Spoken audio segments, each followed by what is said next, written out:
મસ્તી મૂકી દે એવી છે નહીં, પણ જો તમને એ દુનિયા જે મસ્તીમાં રહે છે એ જગ્યામાં તમને ન ગમતું હોય તો તમે એ બસ્તી છોડી દો। ये नामुमकिन है कि दुनिया अपनी मस्ती छोड़ दे, इसलिए ए बेकार दिल तू यह बस्ती छोड़ दे।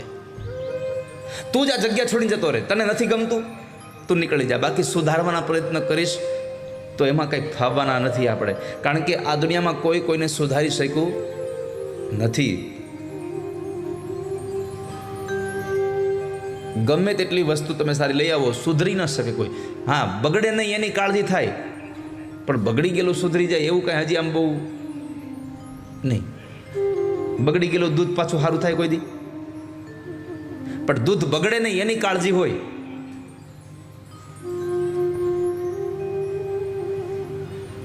આ કથાઓ ને આ બધું એટલા માટે છે વાલા ભક્તજનો, મંદિરો, સત્સંગ, આ બધું એટલા માટે છે। જેમ ઘરમાં ફ્રીજ લઈ આવો છો કે વસ્તુ બગડી ન જાય એટલા માટે ઘરમાં ફ્રીજ લાવો છો, એમ આ સત્સંગમાં કોઈ સુધરી જાય એના માટે સત્સંગ નથી, જેટલા સુધરેલા છે એ બગડી ન જાય એના માટે આ કથાઓ છે વાલા ભક્તજનો। આ સુધારવાનો કાર્યક્રમ નથી, આ સમાજ સુધારણા માટે કથાઓ નથી। આ કથા તો જે લોકો સત્સંગમાં રહ્યા છે, જે લોકો પોતાના સ્વભાવને ક્યારેય બગાડ્યા નથી, એ બગડી ન જાય એટલા માટે છે।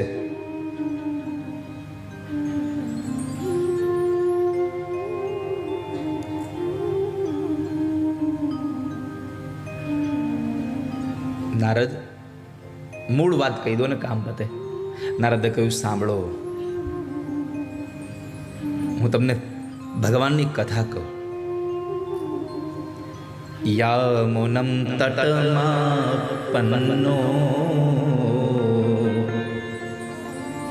યત્ર લીલા હરે,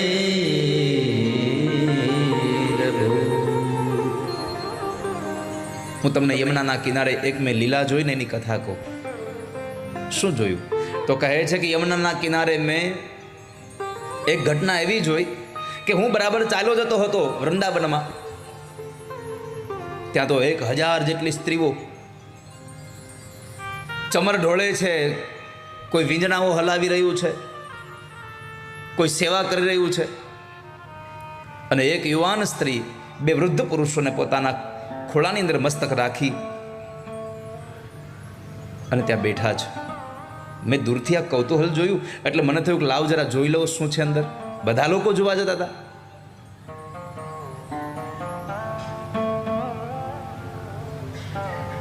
કુતૂહલ દેખાય એટલે આપણે જોવા જવું પડે।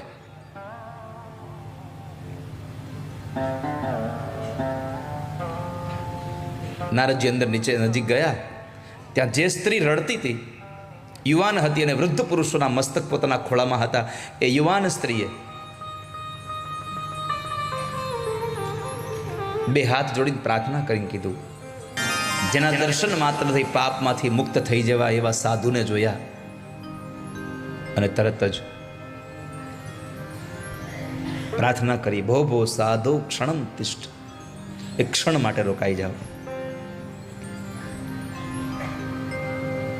કેમ કે સાધુની એક ક્ષણ તમારું જીવન ધન્ય બનાવે એની તાકાત ધરાવે છે।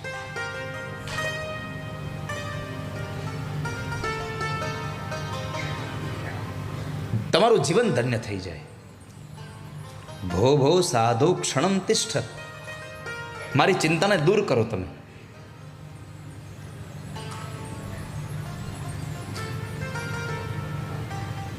एक घड़ी आधी घड़ी और आधी में भी पुनि आध,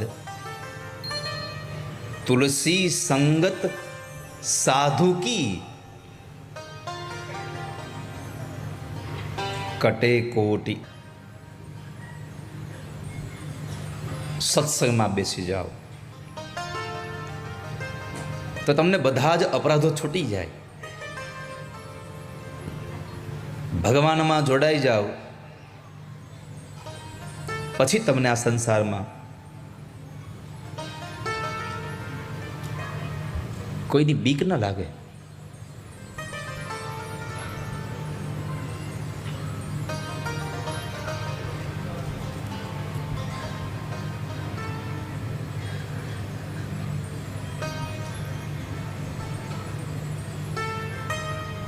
સત્સંગ એક અભય વરદાન આપનારું છે. એટલે જે સ્ત્રી હતી એને કહ્યું કે મારું દુઃખ દૂર નહીં કરો તમે.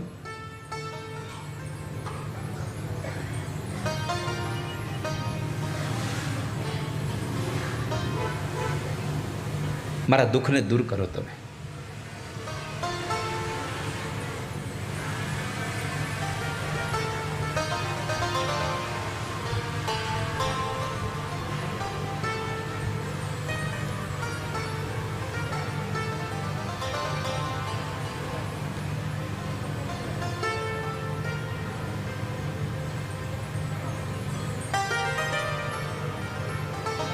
મચ્ચિંતામપી નાશય.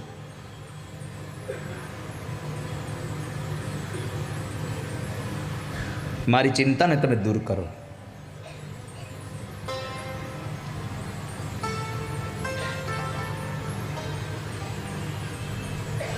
નારદને આશ્ચર્ય થયું.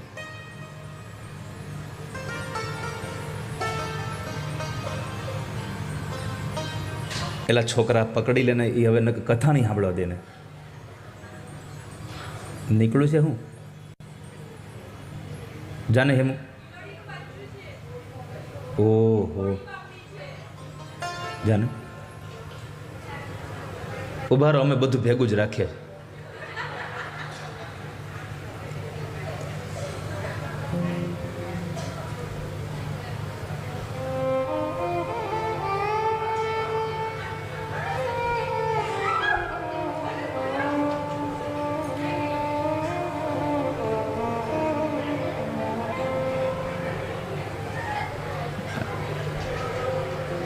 હવે કોઈ કથા સાંભળે?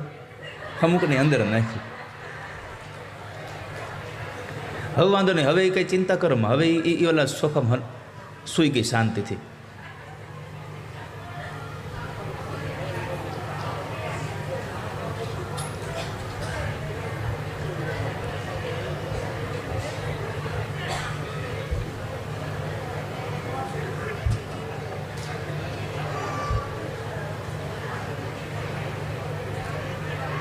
નીકળી ગઈ ને, વહી ગઈ બારી. જો હા બસ હવે અહીં ધ્યાન રાખજો.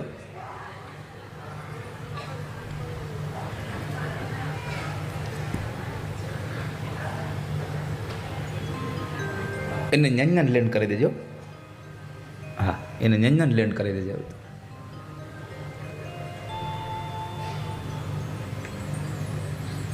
દર્શનમ તવલોકસ્ય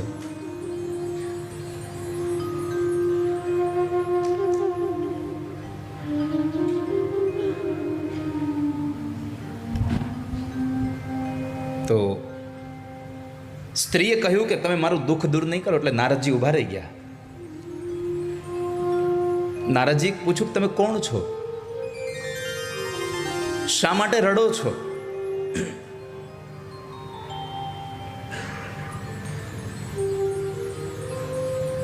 તો કહે છે મારું નામ ભક્તિ છે. અરે તમે તો ભગવાનને બહુ પ્રિય છો અને તમે રડો છો?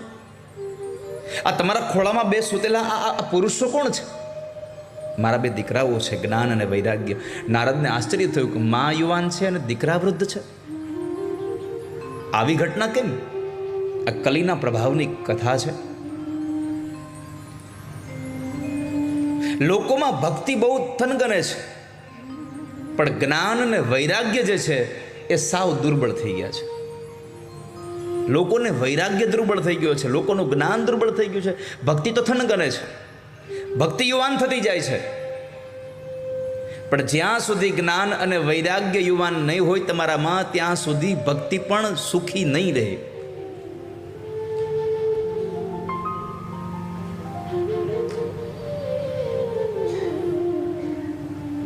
કારણ કે જીવનમાં જ્ઞાન અને વૈરાગ્યની આવશ્યકતા બહુ છે.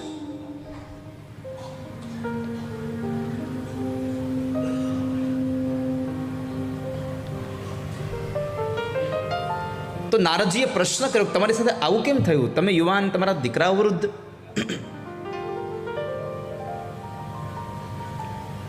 ભક્તિ કહ્યું ક્વચિત ક્વચિન મહારાષ્ટ્રે દ્રવિડમાં ઉત્પન્ન થઈ, કર્ણાટકમાં મોટી થઈ, મહારાષ્ટ્રના અનેક પ્રાંતોમાં ચાલતી ચાલતી ચાલતી હું અહીંયા ગુર્જરમાં આવી તો વૃદ્ધ થઈ ગઈ. પણ મેં વૃંદાવનમાં મેં યમુનાના જળમાં સ્નાન કર્યું. હું યૌવન થઈ, પણ મારા 2 દીકરાઓ વૃદ્ધના વૃદ્ધ રહ્યા. કૃપા કરીને મારા દીકરાઓને જગાડો. જો નહીં જગાડો તો ઇદમ સ્થાનમ પરિત્યજ્ય વિદેશમ ગમ્ય તે મયા. હું આ સ્થાન છોડીને પરદેશમાં ચાલી જઈશ. નારદજીએ કહ્યું કે તમારે ક્યાંય જવાની જરૂર નથી, તમે અહીંયા રહો, તમારા દીકરાને હું જગાડું છું. નારદજી એના દીકરાઓને જગાડવા માટે કાનમાં વેદના મંત્રો અને ગીતાજીના શ્લોક ગાયા. પરંતુ જ્ઞાન અને વૈરાગ્ય જાગ્યા ખરા, પણ આળસ મળીને પાછા સૂઈ ગયા. નારદજીને આશ્ચર્ય થયું કે જે માણસના કાનમાં મેં વેદના મંત્રો ગીતાજીના શ્લોક ગાયા અને એ માણસ પાછા સૂઈ ગયા, મારે કરવું શું એને જગાડવા હાટું? એને જગાડું કેમ હું? એક બાજુ ભક્તિ એમ કહે છે કે હું જતી રહીશ, એટલે નારદે કહ્યું તમે ક્યાંય ન જાઓ, તમારા દીકરાને જગાડવાની જવાબદારી મારી છે. જો આમ ન કરી શકું તો હું ભગવાનનો ભક્ત નહીં. તદહમ ન હરિદાસો લોકે ત્વામ ન પ્રવર્તયે. ભક્તિ હું તમને વચન આપું છું, હું તમને ગેહે ગેહે જને જને સુધી લઈ જઈશ, પણ તમે આ ન કરશો. તમે આવું ન કરો, તમે ક્યાંય ન જાઓ. તમારા દીકરાઓને જગાડવાનો ઉપાય હું શોધીને આવું છું. આ સાધુ છે, જુઓ. સાધુ કોણ?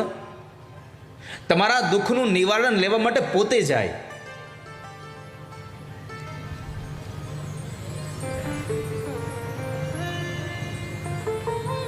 આપણે પેલા ખબર છે, આપણે આપણી ભાષામાં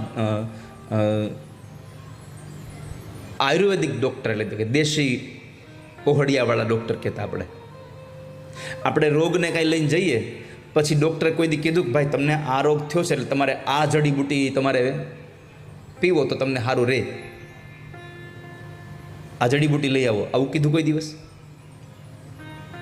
તમે એવા ડૉક્ટર પાસે જાઓ કે જે ડૉક્ટર તમારા રોગની ઓળખાણ મેળવ્યા પછી એની દવા એ પોતે તમને લઈ આવીને આપવો જોઈએ.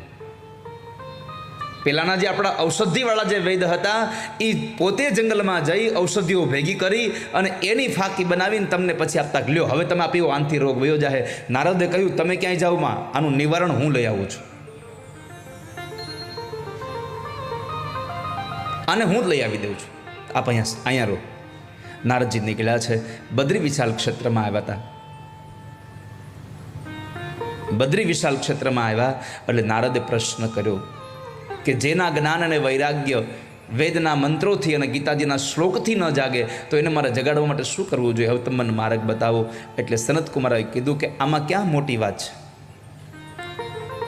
તમારું આ દુઃખ દુરાધ્ય નથી, આ તો સુખ સાધ્ય છે. આનો ઉપાય તો બહુ મામૂલી છે. શું ઉપાય છે બતાવો ને? તો કહે તમારે સત્સંગ કરાવો. સત્સંગથી માણસ જાગી જાય છે, અને સત્સંગ કરાવો તમે. નારદે કહ્યું હું સત્સંગ કરવા બીજે ક્યાં જાઉં? તમે મને સત્સંગ કરાવી દો, તમે જ મને સત્સંગ કરાવો હવે. અને ભાગવતની કથા સંભળાવો તો કે તમે સંભળાવો. ભાગવતની કથા કહેવા માટે થોડી પાછી વિસલ આવે છે. કા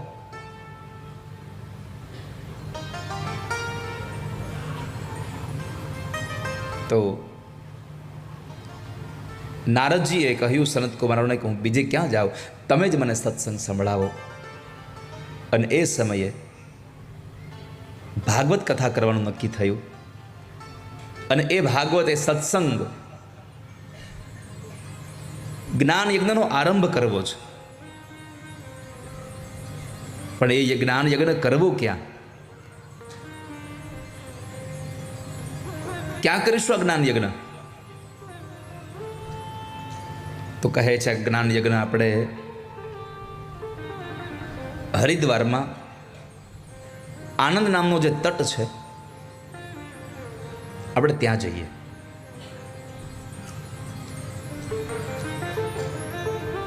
ગંગા દ્વાર સમીપે તું તટમાનંદ નામક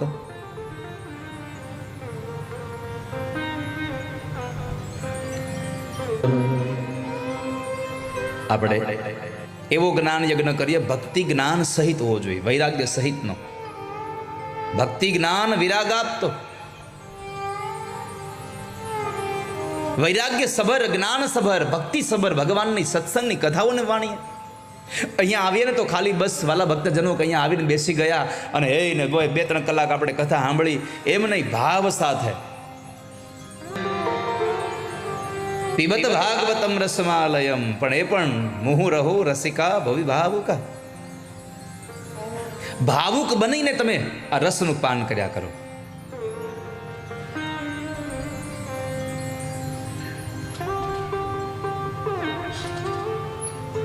અને જ્યારે જાહેર થયું ક્યાં કથા કરશું, આણંદ નામના તટે આપણે કથા કરીએ. અને જ્યારે એ કથા કરવાનું નક્કી કર્યું અને આમ આમ ચારેય બાજુ ખબર પડી ગઈ કે કથા છે, કથા છે. જ્યારે આવી બધાને ખબર પડી કથા છે, સૌ લોકો કથામાં જવા માટે તૈયાર થયા. પણ અહીંયા ભાગવતજીના મહાત્મ્યના 3જા અધ્યાયના 13મા શ્લોકમાં બતાવ્યું છે કે કથામાં જવું હોય તો એકલા એકલા ન જવું જોઈએ, સાથે કોઈને લઈને જવું જોઈએ. ગઈકાલે કહ્યું તું ફિલ્મ જોવા જાઓ છો, મેળામાં જાઓ છો, નાસ્તો કરવા જાઓ છો, ફરવા જાઓ છો, ત્યારે કોઈ દી એકલા ગયા? કોકને તો સાથે લઈ જ જાઓ છો. કેમ?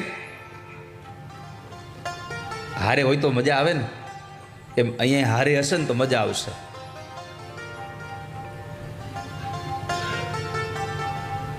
એટલા માટે તમે આપ સૌ જ્યારે પણ કથામાં જાઓ ત્યારે કોઈને સાથે લેતા જાઓ. અને હું તમને ભરોસા સાથે કહું છું, જેમ ઓલા આપણે ખબર છે બે મિત્રો હોય, એમાં એક મિત્ર તમાકુવાળો માવો ખાતો હોય અને એક મિત્ર ન ખાતો હોય. પણ પછી શું થાય? ઓલા પાર્સલ ખોલે ને ત્યારે જે ન ખાતો હોય ને તમાકુવાળો, એ કોરી હોપારી લે, લાઈ તો એક કટકો કોરી સોપારી લે. ધીમે ધીમે થોડો સમય વ્યતીત થાય તેમાં બરાબર વાતોમાં ઓલો માવા ખાવાળો માણસ એક માવો બનાવતો હોય, આમાં ખબર ન હોય, વાતોમાં બરાબર ચૂનો નાખી દે, અથવા તો પહેલાં તમાકુ નાખી દે, ચૂનો પછી નાખે. તમાકુ નાખે ત્યાં ઓલાને ધ્યાન પડે, અરે અરે બરોબર લાવી દે, એટલે તમાકુ સ્પર્શ થઈ ગયેલી હોપારી પાછો એ આમ ખખેરીને ખાઈ લે.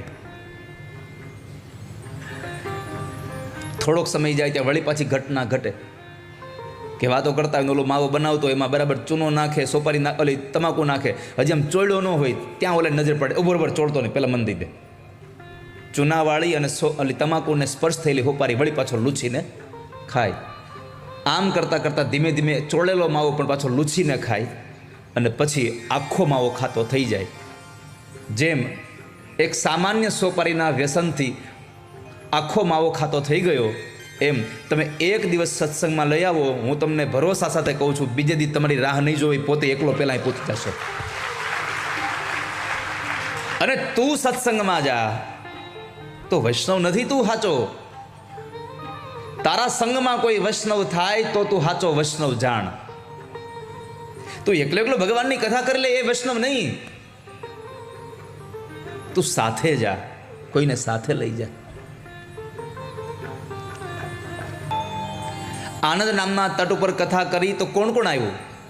તો કહે છે ભૃગુ આવ્યા, વશિષ્ઠ આવ્યા, ચ્યવન આવ્યા, ગૌતમ આવ્યા, મેધાતિથિ, દેવલ, દેવરાત, પરશુરામ, શાકલ, ભૃગુપુત્ર, અત્રિ, પીબલાદ, યોગેશ્વર, વ્યાસ, પરાશર અને છાયાશુક. આટલા ઋષિમુનિઓ આવ્યા. હવે આમાં વ્યાસ આવ્યા હતા, પરાશર આવ્યા અને સુખદેવજી આવ્યા. પરાશરના દીકરા વ્યાસ, વ્યાસના દીકરા સુખદેવ. એટલે આ શ્લોકનો મહિમા આપણને બતાવે છે કે કથામાં આપણે એકલા નહીં, 3 પેઢીઓએ કથામાં જઈને બેસવું જોઈએ. 3 પેઢી કથામાં હોવી જોઈએ.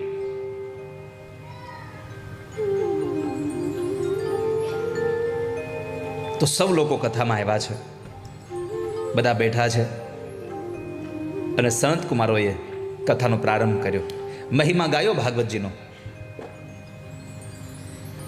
અથ તે વર્ણ્યતે સ્માભિઃ મહિમા શુકશાસ્ત્રજઃ યસ્ય શ્રવણ માત્રેણ મુક્તિ કરતલે સ્થિતા. જે માણસ ભગવાનની કથા સાંભળે એ માણસે ક્યારેય પણ મુક્તિને ગોતવા જાવી પડતી નથી. મુક્તિ તો એના હાથમાં હોય છે. મુક્તિ કર તલે સ્થિતા. જે ભક્તિ કરે ને એને મુક્તિની પછી અપેક્ષા ન રાખવી, કારણ કે ભક્તિ છે એ રાણી છે અને મુક્તિ એની દાસી છે. જ્યાં રાણી હોય ત્યાં દાસી હારે હોય ને હોય જ.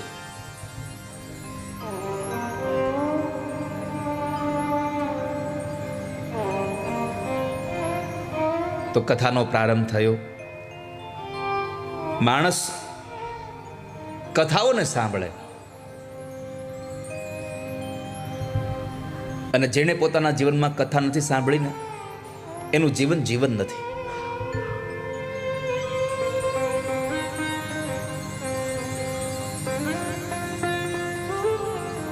જે માણસ કથામાં આવ્યો નથી, આ સંસારમાં જન્મે છે પણ જેણે કથા નથી સાંભળી એ માણસ કાં તો ચાંડાલ છે, કાં ગધેડો છે, અને કાં તો માત્ર ને માત્ર એની માતાને પ્રસૂતિની વેદના દેવા માટે, પ્રસૂતિનું દુઃખ દેવા માટે થઈ અને આવ્યો છે. બીજું કોઈ એનું શ્રેષ્ઠ સાધન નથી. જો અહીંયા એ આવીને ભગવાનની કથા ન સાંભળે, જેણે ભગવાનની કથા ન સાંભળી હોય એ ચાંડાલ જેવો, ગધેડા જેવો છે. અને જેવો કથાનો આરંભ થયો ગંગાના ઘાટ ઉપર, અને એ ગંગાના ઘાટ ઉપરથી એ કથાના પ્રવાહમાં, એ વાયુના પ્રવાહમાં કથાના શબ્દો સરી આવ્યા યમુનાના ઘાટ ઉપર.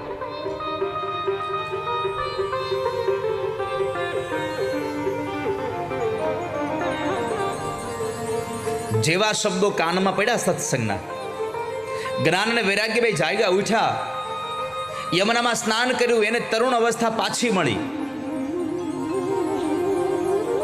અને ભક્તિ મહારાણી રાજી થયા કે હાલો મારે જ્યાં કથા થાય છે ત્યાં જવું છે. બે દીકરાઓને સાથે લીધા, જેટલી પણ નદીઓ હતી એને સ્ત્રીના રૂપમાં સાથે લીધી, જેટલા તીર્થના દેવતાઓ હતા એ બધાને પુરુષના રૂપમાં સાથે લઈ અને સાથે નીકળે છે.